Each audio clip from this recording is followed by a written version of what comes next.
નમસ્કાર મિત્રો, અમારી એટીનું ચેનલમાં તમારું સ્વાગત છે। મિત્રો, અત્યારે હાલની સૌથી મોટી અને દુઃખદ ખબર સામે આવી રહી છે। જ્યાં મિત્રો આપને જણાવી દઈએ કે મીડિયા લેજેન્ડ રામોજી રાવનું નિધન। જ્યાં મિત્રો વિગતવાર વાત કરીએ તો ત્યારે મિત્રો દેશના મીડિયા દિગ્ગજ રામોજી રાવનું નિધન થયું છે।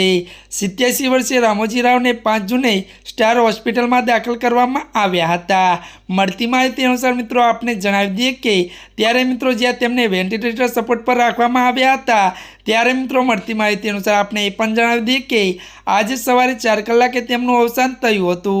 રામોજી રાવે સૌથી મોટો પ્રાદેશિક મીડિયા જૂથ એવીટીની સ્થાપના કરી હતી। ત્યારે મિત્રો વધુ તમને એ પણ મિત્રો જણાવી દઈએ કે તેમના યોગદાન માટે સરકારે તેમને પદ્મ વિભૂષણથી સન્માનિત કર્યા હતા। જ્યાં મિત્રો અત્યારની આ સૌથી મોટી અને દુઃખદ ખબર મળી રહી છે। ત્યારે મિત્રો આજના માટે આટલું જ। અમારી ચેનલમાં નવા હોય તો અમારી ચેનલને લાઇક, શેર અને સબસ્ક્રાઈબ કરી